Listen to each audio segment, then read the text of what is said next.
بسم الله الرحمن الرحيم الحمد لله رب العالمين والعاقبة للمتقين والصلاة والسلام على رسولنا محمد وعلى آله وصحبه أجمعين أما بعد السلام عليكم ورحمة الله وبركاته. Hurmatly jamaat, bugünkü Cuma hutbasının teması tuğan uruk menen karım katnaş kılуу, kattaşуу, şunun fazileti. Men aga şunday tema tandap aldım. Sen alarga ısık çoktu, ısık küldü jedirip atıpsыңдар degen. Men tandagan temanın mani mаңызын sabaqın жүрүшүндө düşünөs buyursa. Allah öz ayetine estağfurullah billah. وَاتَّقُوا اللّٰهَ الَّذ۪ي تَسَاءَلُونَ بِهِ وَالْأَرْحَامِ اِنَّ اللّٰهَ كَانَ عَلَيْكُمْ رَقِيبًا صَدَقَ اللّٰهُ الْعَظِيمُ. Allah'tan korkula. تَسَاءَلُونَ بِهِ Özüңөр Huday Taala'dan soranasыңар. Allah'ım mağa perzent ber, bala ver, kız ver dep. Allah'ım mağa densoluk ber. Allah'ım mağa şifa ver, Allah'ım mağa iman ver dep soranasыңар. Vel arham. Allah'tan jardam soragandan keyin ele dagы sorana turgan uşu tuğan uruğuңар. Жашооңордо bir өйдө төмөн болуп калса дароо чуркап же туган уругуңа чаласың, же барасың дагы кичине карыз берип тур эми. Элчилик эми, сенде бар жок эмес, кичине жардам берип тур деп туган уругуңдан сурайсың деп атат.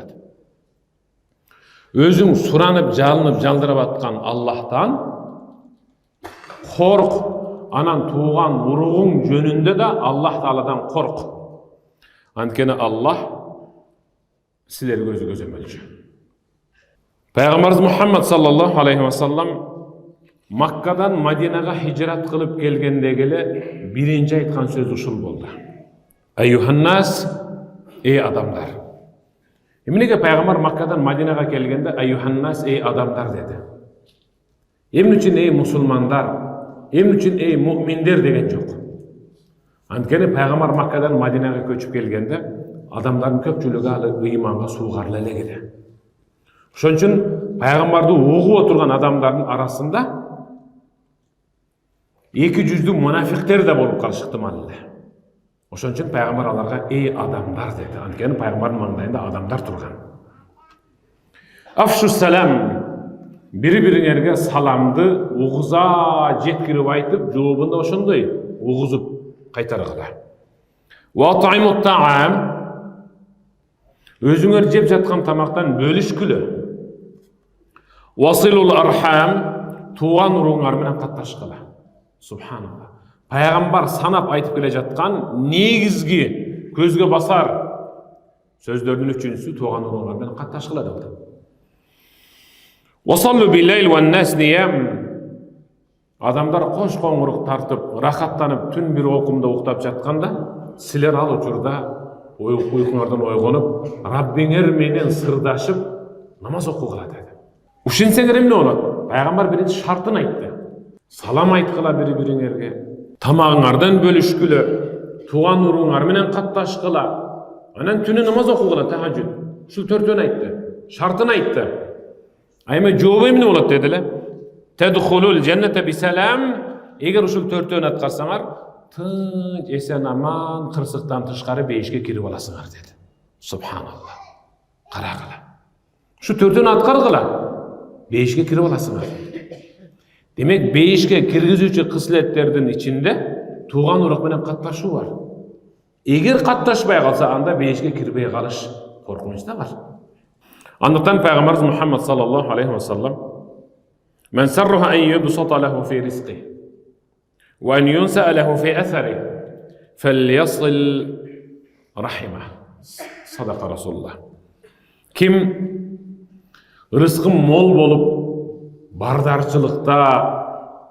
barçılıkta жашайын, dastorkonun nanga, supara, munga tolsun, hiç kaçan uşul bir kedeyçiliktin zapıсын tartpayın dese, وَاَنْ يُنْسَأَ لَهُ فِي أَثَرِهِ Өткөндөгү өмүр таржымалымды өзүм барактасам, өзүмдөн өзүм уялып кетем. Не бурукмуш жаман жийиркеничтүү күнөөлөрдү кылгам. Ошол күнөөлөрдүн баары кечирилип кетсин десе, анда тууган уругу менен үзгүлтүксүз катташа берсин, Аллах аны өзү байытат, Аллах анын өзүнүн күнөөсүн кечирет. Караң, тууган урук менен катташуу инсандын күнөөсүн кечирет. Андыктан пайгамбарыбыз Мухаммад саллаллаху алейхи вассалам تعلموا من أنسابكم ما تصلوا به أرحامكم فإن صلة الرحم محبة في الأهل مثرات في المال منشأة في الأثر صدق رسول الله. Peygamberimiz dağı bir vasiyetinde mınday dedi. تعلموا من أنسابكم ما تصلوا به أرحامكم. Tegiňerdi tuğan uruğuňar menen katlaşa turgan deňgeýildi bilgile. Bizde tek sürüştüröt. Solto, sarı, adigini, jana başka uşintik. Bul bölünүү üçün sürülüp atat azır. Bizdin babalar momunday, tigilerin babalar momunday bolgan. Yok. Paygамбар ayıp zatat.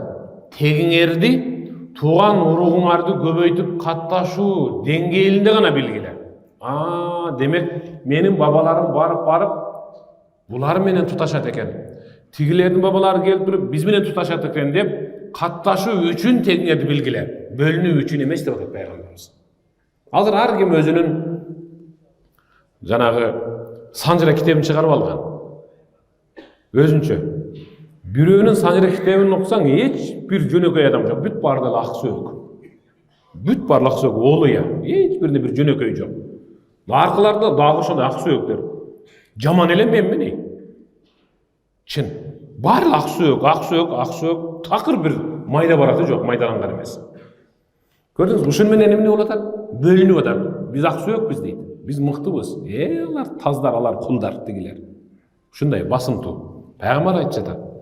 Tegiňerdi tuğançılıkты bekemdөө maksatta bilgile. Fa inna silatar rahim ankeni tuğan uruk menen katlaşuunun özü muhabbetun fil ahl. Qoomgo, üy bülögö süýüp alıp gelet. Tuğan uruk menen katlaşuu üy bülögö da qoomgo süýüp alıp gelet. Katlaşsaň, bul uşunda mыкты gelip dur atayın. Dep jakşı göret. Mesratun fil mal kapitalga bereke koşat. Dıykançılıkka, bazarga, malga, jayıtga, törttülükö. Bereke koşat. Mensaatun fil athar murdaga ötken günölörün baaryn juup jiberedi. Jakşı eken da karaň. Tuğan uruk menen katlaşuuda darat albaysız. Kiçineyim ança bir şirin minit alıp alıp barıp koýosy boldu büt uşul ele. Peygamberimiz dağı bir hadisinde şunu dep aýtdy. Men sarrafa an yumadda lahu fi umrihi ve yuwassa' lahu fi rizqihi ve yudfa' anhu maytata su' falyattaqillaha ve liyasil rahimah sadaqa Rasulullah.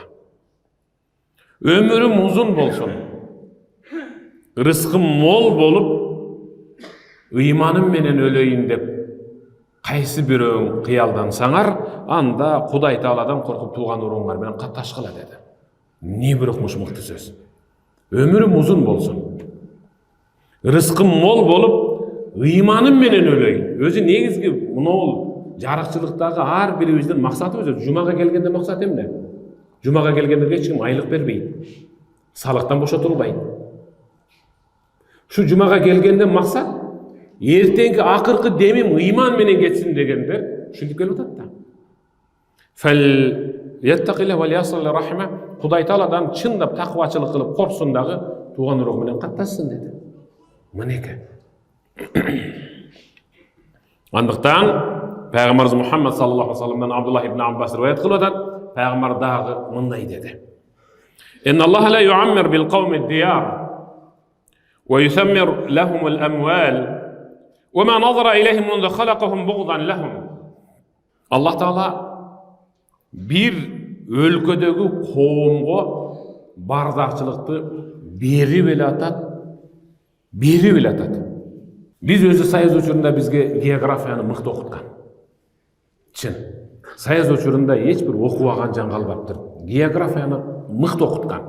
Biz Kırgızstanda turup alıp kiçineki dünýäniň ark betindegi аралдарды билебиз, кичинекей, бул жерде калкы мындай, тиги мындай деп. Анча-мынча жерге барып, Кыргызстан деген өлкө десеңер, каяк, бияк, тияк деп сурай берет. Биздин Кыргызстандын аларга таанымал болбошу биз күнөөлүү эмеспиз. Алардын географиядан сабатсыз экендиги өзүн ушинтип айгинелеп атат да, билбейт да. Сабатсыздыгы. Биз сабаттуубуз ошон үчүн билебиз. Эми географияны жакшы билген кыргыз жарана катары жакшылап ойлонуу. Инналлаха ла юаммир бил кавми дияр. Аллах таалам дүниенің бардық анча-мынча жерлерде bir өлкөнүн жашоочуларын ырыскысын мол кылып, алардын өйдө төмөн иштерине көңүл бурбай, саясий, экономикалык жактан байытып эле келатат.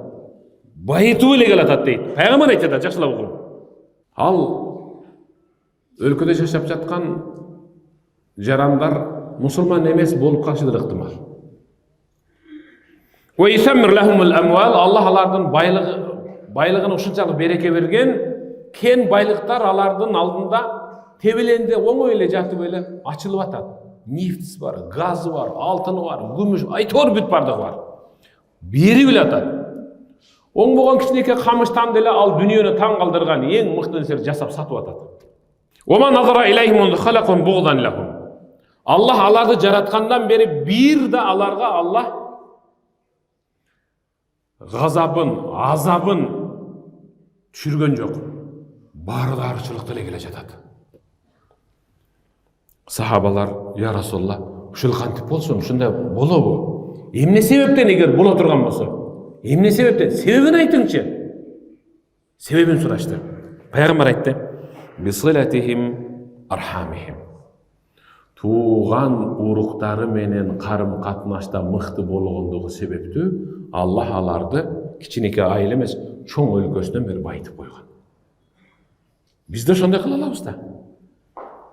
Колубуздан келет да. Эми туган урук менен катташпай коюу. Ал эмне? Аби Бакра, Аллах андан разы болсун, Пайгамбарыбыз Мухаммад саллаллаху алейхи вассаламдан риваят кылып атат. Пайгамбарыбыз мындай деди: "Ма мин занбин аjdara an yu'ajjila Allahu li sahibil 'uquba fid dunya ma'a ma yaddakhir lahu fil akhirah min al-baghi wa qati'atir rahim."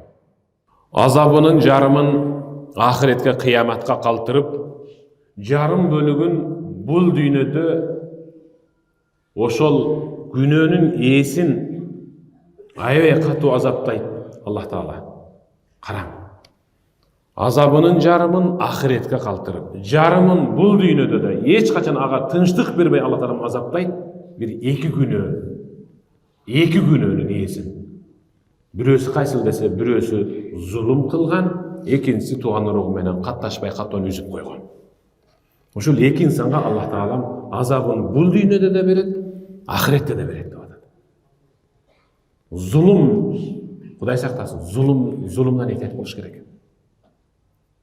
Зулум десе, албетте эле үстүнөн ушу басмырлап эле. Зулум деген намазга келгениңизде машинаңызды, унаңызды баягында узун туура коюп, бирөөнүн вактысын алып, ал чыга албай атат, ал сапарга чыгып атат, ал жаназага кетиш керек, ал больницага барыш керек. Сиздин айыңыздан ал кечигип атат, ушунун өзү зулум. Зулум деген азыр оңдолгон тегиз жолдо бара жатып машинаны кайкытып, ойкутуп, асфальтты бузуп атабыз. Зулум деген ал чегип бара жаткан чылымын айнектен ыргытып берди. Ушул зулум. Зулум деген сиз машинаңыз менен жөөлөп бирөөнү кичине кысып койдуңуз. Ушунун өзү зулум. Абу Хурайра, Аллах андан разы болсун, бир киши Пайгамбарыбыз Мухаммад саллаллаху алейхи вассаламга келип мындай деди: "Я Расулаллах, о Аллахтын элчиси, инна ли қараба асилухум ва яхдауни ва ухсин илейхим ва юсиун илейя ва ахлум алейхим ва яджхалун алейя." О Аллахтын элчиси, сиздин туган урук менен карым катнашта болгула дегениңизди жүзөгө ашыруу максатта жашап келем. Менин туган уругум бар. Менде де ел катары туган урук бар. Асилухум. Алар менен катташа берем. Ояктагыны. Алар каттоону үзүп коет. Такыр мен менен катташпайт. Алар катташпаган сайын мен бара беремин. Алардын тоюна да, сыйына да, ыйына да катышам. Оор жумуштарына да жардам берем. Кайгысын бөлүшөмүн. Бирок менин башыма ошондой түшүп калса, эч кимиси келбейт. Бирок катташа берем. Катташпаганы менен да барып катташам. Ва ухсин илейхим ва юсиун илейя. Алар мага жамандык кылышат, мен аларга жакшылык кылам. Эми жамандык кылганда ушундай жамандык кылышат. Кээде богоздонуп тилдегим келет, акараттап, наалаттагым келет. Бирок ошолордун бүт баарын жутам дагы жакшылык кыла берем. Ва ахлум алейхим ва яшхалун алейхим. Мага надандык кыла беришет. Билип турса да билмексен жасалат. Жөөлөп өтөт, жамандап өтөт, тебелеп өтөт, акарат кылып өтөт. Аларга ушунчалык назик, жумшак мамиле жасайм. Эми угуп туруң. إن كنت كما قلت فكأنما تسفهم المال. Пайгамбар карап, жылмайып туруп, ушул айткандарың чын болуп атса, андай сен аларга ысык күлдү жедирип атыпсың да деди. Ысык күл, чок. Көмүрдүн чогу, отундун чогу, айтор эмненин болбосо. Ошо чок акырын майдаланып күл болуп атат. Ушул айткандарың чын болса, сен аларга ысык чокту оозун күйгүзө толтуруп, күл аралаш чокту жедирип атыпсың да деди. Эми угуп туруң. ولا يزال معك من الله عليهم ظهير ما دمت على ذلك. Ушунуңдан жазба кагылайын. Эгер ушинтип эле алар жамандык кылса жакшылык кылып, катташпай болсо катташа берсең, сага Аллах Таала тараптан өзүңө тиешелүү жардам, ийгилик, береке келе берет деди. Карам. Канча адамдар бар азыр. Тууган уруктарына ысык күл жедирип аткан. Чын. Ушул жерде да бар азыр.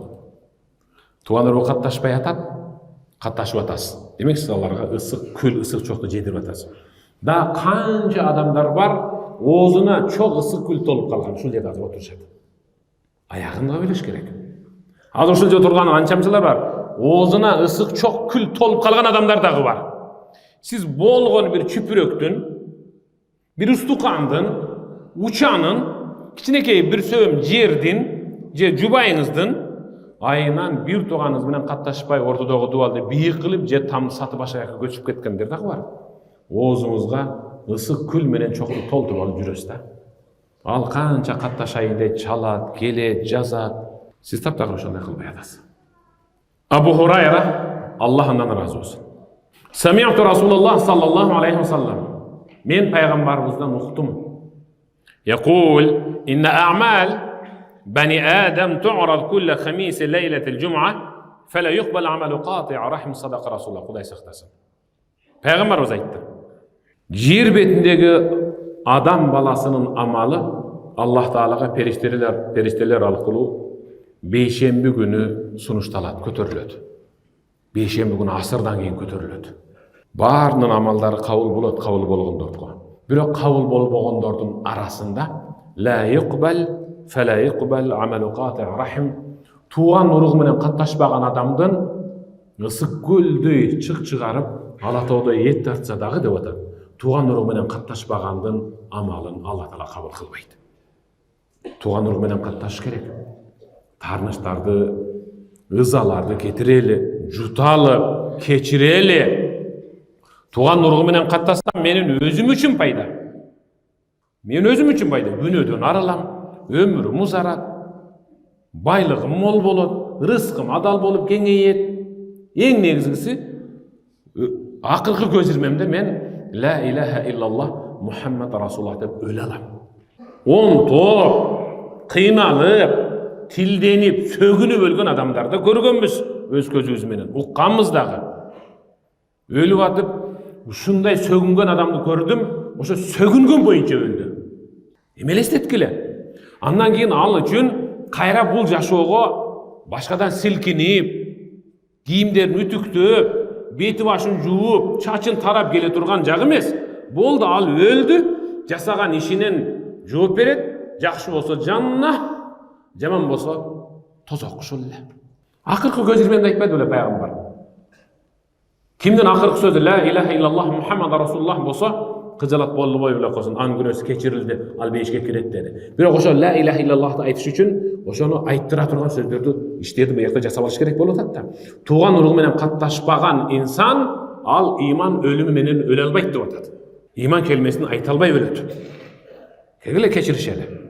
Мейли ал билбейт, сиздин кадырыңызды билбейт, сиз кылган жакшылыкты билбейт, сиз кылган жакшылыкка жооп да берген эмес, кадырына жеткен, рахмат да айткан эмес, ыраачылык билдирген эмес, тескерисинче сизди акарат кылып жала жапкан, кечирип кое берин. Эч ким бул дүйнөгө түркүп болбойт. Ya Allah. A'mash мындай дейт. Аллах мандан разы болсун. كان عبد الله بن مسعود رضي الله تعالى عنه جالس مع بعد الصبح في حلقة. عبد الله بن مسعود Allah mandan razı olsun. Tankı namazdan keyin bagımdat. Tankı namazdan keyin halqa tөгөрөнү oturup zikir çalıp ilim aytıp kеңеш berip oturgan ele. Barыбызга чоң halqabız. Halqa degen tөгөрөкчө деген мындай. Уймуйуз тартып төгөрөнүп отуруу бул сунна. Ошондуктан биздин бабалар кеңешкенде уймуйуз тартып боз үйдү ичинен момундайынан төгөрөнүп отурушкан. Бул сунна. Абдуллах ибн Мас'уд бизди бир сыдырып тиктеди дагы дейт. Аншудуллаха qati'a rahim. Туган уругу менен катташпай койгон инсан жөнүндө Аллахтын ысымы менен ант ичип коркпой айталам. Lamma qama anna. Биздин арабыздан жанаракта туруп кетти, жакшы. Туган уругу менен катташпай койгон бирөө туруп кетти. Эми экичөө туруп кеткен экен, ошо бирөөсүн бүдөмүк кылып айтып атат. Арабыздан жанаракта туруп кеткен, туган уругу менен катташпай койгон инсан жөнүндө Аллахтын ысымын айтып ант берип айтам. Fa inna nuridu an nad'u rabbana. Biz Allah Taala'dan dua kılıp suranganda uşul duabızda Allah kabul kıldı, kabul kılıp atat, kabul kılat degen işenim menen kol kötürüp alakan jayabız. Jakşı da uşul turup ketti da. Jakşı janagı turup ketti da biz dua kılganга çeyin. Emnege?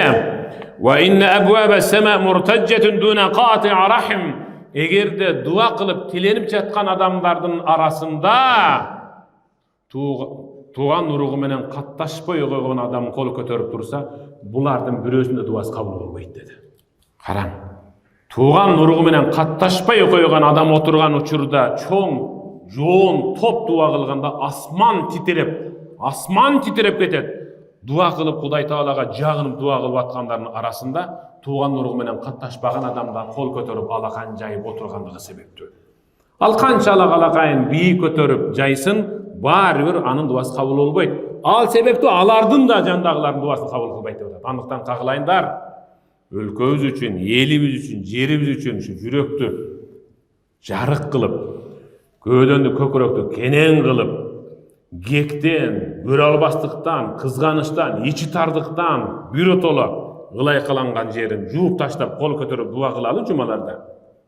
Дуабыз кабыл болсун. Билем, кыйла жылдан бери ызаланып келатасыз бир досуңузга. Дагы билем, бир тууганыңызга таарынып жүрөсүз.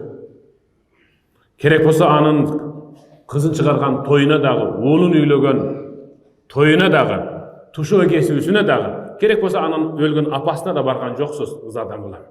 Ушулардын баарын артка таштаң дагы, Аллахым мен эми өзүм келди, мени кечир, эми мен мындай өчөшүүгө барбаймын, эми катташам дең. Азыр сиздин дуаңызды Аллах Таала кабыл кылат. Шуну бир билиң. Канча жолу сиз асманды титиреттиңиз көктүгүңүз менен. Пайгамбарыбыз Мухаммад саллаллаху алейхи ва саллам Саласатун ла ядхулул жанна. Бейишке кирбеген үчөө бар деди. Бейишке кире албай турган үчөө бар. Мудминул хамр, арактын аркасынан сая түшүп ичип алат. Азыр луколдо бүтсөң дагы ичип алат. 3 күн даватқа шығарсаң дағы ішіп алады. 40 күн даватқа шығарсаң дағы ішіп алады. Байлап қойсаң бошатқаннан дағы ішіп алады. Оңылдың ба оба десең дағы ішіп алады. Арақтың арқасынан сая түшкен адамды айтқан. Арақ ішіп тоба қылған адамды айтқан жоқ. Арақ ішкеннен кейін, ал ішпей тұрғын.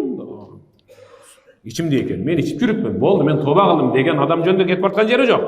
Арақтың арқасынан сая түшіп, бөтелкен түбіне түсіп кеткен адам жөнінде кетіп бартады. Екіншісі, қатиу рахим, туған ұрығымен қатташпаған инсан, ал алдыңғы сафта намаз оқиды екен. Жылына умра хажға барады екен. Оразасын тұтады екен, зекетін береді екен. Бірақ мешітке кірмейді деп атады. Үшіншісі, мусаддиқун бис-сихр, сиқыршылық, көз ашықтық. Азыр бір магия деген бір жиннен бәле шыққан. Ошыларды ушундай қылсаң, ушундай болып қалады екен, тигендей қылсаң, тигендей болып қалады екен деп. Көз ашыққа ишенген жана көз ашықтық қылған инсан жаннатқа кірмейді деді. Хасан радиаллаху анху мындай дейді. إذا تحب الناس بالألسن وتباغض بالقلوب. Адамдар тили менен сүйүшүп, жүрөктөр менен кектеше баштаса. Бул тил үчүн дагы сөз да бул. Тил менен сүйүшүп, тили менен жакшы көрүшүп, бирок табагаду бил кулуб, жүрөгү менен душмандаша баштаса. Эки кудага деп эле колдорун көтөрүп эле ушинтип кучакташып калат дагы, бир аз мындай өткөндөн кийин эле. Көрдүңбү? Мен мыйығынан не білдім дегенен, жалған не күлді деп баял айтпайсың мені шындай жалған күлсі. Қара, тили менен сүйішіп, жүрегі менен кектеше баштаса. Тақатау бил архам, туған ұрықтар менен қатташпау башталса, үзілу баштаса, қатты үзілу баштаса, ұғып тұрын. Ла'анахумуллаху инда залик, Аллах аларды қарғыштайды. Біз қарғыштан қорққан инсанбыз, қырғыз елі. Allah qargıştaydı. Atenenin qargışı var, ustazın qargışı var, narestenin qargışı var, dostun qargışı var, yerдің qargışı var, ayıbanаттың да qargışı var. Bardı qargıştan qorqabız. Allah qargıştaydı, qaqılayın жаратушыбыз. Allah qargıştaydı. Qargıştaganda qanday qargıştaydı? Эми угуп турам. Fa asammahum wa a'ma absarahum. Allah аларды qargıştaganda ушундай кылып коёт. Эми qargışтын кесепетинде болот да. Бизде бир нерсе болуп калса эле, бул qargышка калган дейбиз го. Allah qargıştaganda qanday bolat dese, fa asammahum wa a'ma qulubahum. Allah alardın qulağı düley qılıp qoyat, ugat, biroq haqiqat uqpay turgan qılıp qoyat. A'ma soqur qılıp qoyat, göröt, biroq haqiqatты көрбөйт, чындыкты көрбөйт. Al жалаң ушак айыңды угат, жалаң жаманды көрөт, ушул эле. Аллахтын каршысында калгандар ушундай болот. Качан десе, тил менен сүйүшүп, жүрөктөр менен душмандашып, кектешип, туган уруктар менен катташпай койгондо ушундай болот. Уқбат ибн Амир, Аллахтан разы болсун. Мен пайгамбарыбыз Мухаммад саллаллаху алейхи ва салламга жолугуп салам берсем, пайгамбар менин колумду кармап туруп калды. Мен айттым: "Я Расулуллах, ахбирни би фавадилил а'мал." О Аллахтын элчиси, ушул эч ким жокто сурап алайын, өзүм пайдаланып калайын. Biz жасаган амалдардын ичинен эң фазилеттүүлөрүн айта салың, башкалар келгиче өзүм угуп ушуну жасап алайын деди. Кызганып атат деби? Соо бишти алдырга кетип калайын деп. Пайгамбар карап туруп: "Эй Уқба, сылман кытаак. Сен менен катташпай койгон туган уругуң болсо деле барып катташа бер. Киргизбей койсо деле барып бир айланып кой, үйүн. Айланып кое бер. Wa a'ti man haramак. Саңа бербей койгон, жардам бербей койгон адамга сен жардам бере бер. Wa arid amman zalamak, ay fi riwaya wa afu amman zalamak. Саңа зулум кылган адамды кечирип кое бер. Бизде сөз түрдө өчө алабыз го. Ошону баягы ушундай кылган эле бирде ушуну менен кылып алышым керек да деп жүрө берет. Эмне кылып алыш керек билбейм. Мага ошо неме кылыш керек, ошону бир неметип алышым керек деп. Ал зулум кылган сизге, сизден кечирип коём. Уқбат ибн Амирге пайгамбарыбыз Мухаммад саллаллаху алейхи ва салламдын адамдардын жасаган амалдарын ичинен эң фазилеттүүсү, сооптуусу ушул деп жооп берди. Пайгамбарыбыз: "Ман кана ю'мину биллахи вал yawmil akhir falyasil rahima." Аллахка иман келтирген, ахирет күнүнө иман келтирген инсан ал туган уругу менен катташа алат. Демек, туган уругу менен катташкан инсанда, демек, анын жүрөгүндө Аллахка пайgambarга ахирет күнүнө келтирген ыйманы бар. Анын ыйманы аны буруп турат, тууган уругу менен катташ деп түртүп турат, ошол жака чакырып, алып барып турат. As-sadaqatu alal miskin sadaqa. Мисалы азыр мечиттен чыксак бирөө тилемчилик кылып турат. Сурап турат да, чындап айтканда, ага муктаж да. Ага берсек бир сооп. Бир сооп. Wa hiya ala zir-rahim isnan. Эгер тууган уругуңузга берсеңиз, анда 2 сооп. Тууган уругуңузга берсеңиз 2 сооп. Биринчиси ал кадимки садака катары кетсин, экинчиси тууган урук менен байланышты күчөтүү ушул. Аби Бакра Аллахтан разы болсун. Пайгамбарыбыз Мухаммад саллаллаху алейхи ва саллям мындай деди. Эми оң жакшылап. Инна а'жалал бир савабан ли салатир рахим. Сооптордун эң бат жыйналып, өтө бат көбөйө турганы кайсыл? Эң көп соопко ээ кыла турган иш кайсыл? Пайгамбар айтты. Салатур рахим, тууган урук менен катташуу. Тууган урук менен катташуунун сообу эбегейсиз чоң. Эбегейсиз чоң. Хатта жада калса. Жакшылап окуң, жада калса. Инна ахлал бейт лиякун фажара фатанму амвалухум ва яксур ададухум. Bir үй бар. Bir үй. Угуп туруң. Bir үй билөө бар. Лиякун фажара. Чын-чынына келгенде, эгер ошол үй билен сүрүштүрсөңүз, өтө бузук. Өтө бузук. Arak satat, arak içet, aralarında zinaga barıp koygondur delе бар деп атат. Бирок фатану амвалухум байлыгы көбөйүп атат да. А бирок зина байлыктын берекесин өчүрүш керек эле. А булардыкы байлыгы көбөйүп атат. Көбөйүп атат. Ва яктур ададухум, анан алардын көбөйүүсү да жакшы. Кандай десе? Алардын кыздары келиндери көп-көптөн төрөп атат. Өлүм азыраак, кырсык жок. Я Расулалла, бул эмнеден деди эле? Бисалатир рахим, тууган уругу менен катнашкандыгы себептүү Алла ушул жагынан аларга ушундай ийгилик берип турат. Алла. Андыктан кагылайын бир туугандар, сөзсүз түрдө тууган урук менен катташууну унутпаңыз. Аяттарга садакаллахул азим, хадистерге садака расулухул карим. Амин. اللهم إنك عفو كريم تحب العفو فاعف عنا يا رحيم. اللهم أعنا على ذكرك وشكرك وحسن عبادتك برحمتك يا أرحم الراحمين. الله أكبر. السلام عليكم ورحمة الله وبركاته.